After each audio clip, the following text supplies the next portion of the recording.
अस्सलाम वालेकुम व्यूवर्स। आज का हमारा टॉपिक है differentiate between molecule and molecule ion. जैसे कि आप सब लोग जानते हैं कि मालिक्यूल बेसिकली क्या होता है कि जब हम मुख्तलिफ़ एटम्स को या एक जैसे एटम्स को केमिकली कंबाइन करते हैं तो हमारे पास जो रिजल्टेंट आता है वो मालिक्यूल आता है। अब हम और दूसरी तरफ जो मालिक्यूल आयन होता है कि जब किसी मालिक्यूल के अंदर इलेक्ट्रॉन लूज़ हो जाएं या इलेक्ट्रॉन गेन हो जाएं तो उसके नतीजे में मालिक्यूल कटाइन और मालिक्यूल आयन अनाइन बनता है, तो उसको हम मालिक्यूल आयन बोलते हैं। तो सबसे पहले हम देखते हैं मालिक्यूल्स क्या होता है। It is the smallest particle of an element और कंपाउंड। ये किसी भी एलिमेंट या कंपाउंड का सबसे छोटा पार्टिकल होता है विच कैन एग्जिस्ट इंडिपेंडेंटली, जो आज़ादाना रह सकता है, आज़ाद रह सकता है। And show all the properties of that compound, जो और उसमें उस कंपाउंड की जिसका वो पार्टिकल होता है उसकी सारी प्रॉपर्टीज़ मौजूद होती हैं। यहाँ पे एक लफ्ज़ है इंडिपेंडेंटली, इसका मतलब आज़ाद। जैसे मिसाल के तौर पर वाटर है, वाटर का एक मालिक्यूल है H2O, तो ये दूसरे जो जितने भी वाटर के मालिक्यूल्स हैं उनसे सेपरेटली रह सकता है। इसको हमेशा किसी न किसी मालिक्यूल के साथ रहने की ज़रूरत नहीं है।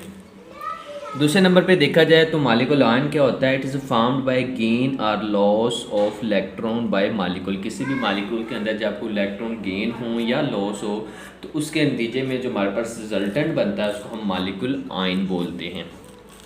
दूसरा point, it is always neutral.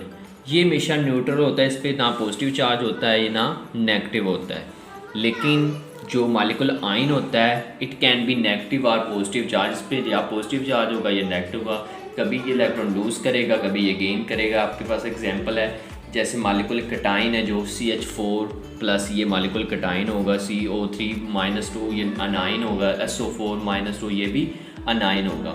तो ये मालिक्यूल अनाइन की एग्जांपल है। It is third point, it is formed by the combination of atom.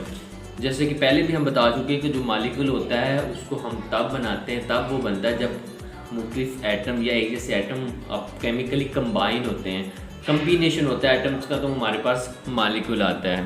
मिसाल के ऊपर देखें, H2, जैसे हाइड्रोजन के दो एटम्स मिले, मालिक्यूल हाइड्रोजन का मालिक्यूल बन गया। ऑक्सीजन के दो एटम्स ऑक्सीजन का मालिक्यूल बन गया। नाइट्रोजन के दो एटम्स नाइट्रोजन का मालिक्यूल बन। जैसे वाटर हाइड्रोजन और ऑक्सीजन का मालिक्यूल है जिसमें C6H6 कार्बन और हाइड्रोजन का मालिक्यूल है। दूसरी तरफ जो मालिक्यूल आयन होता है it is form by ionisation of molecules.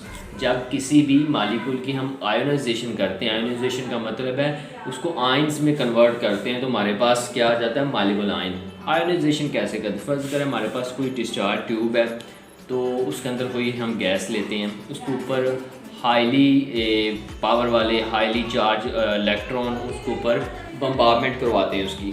तो जो हाईली चार्ज इलेक्ट्रॉन होंगे तो वो क्या करेंगे, गैस के मालिक्यूल को आयनाइज कर देंगे, तो उसको हम बोलेंगे, वो हमारे पास मालिक्यूल आयन की शक्ल में आ जाएंगे, तो उसको हम बोलेंगे आयोनाइजेशन।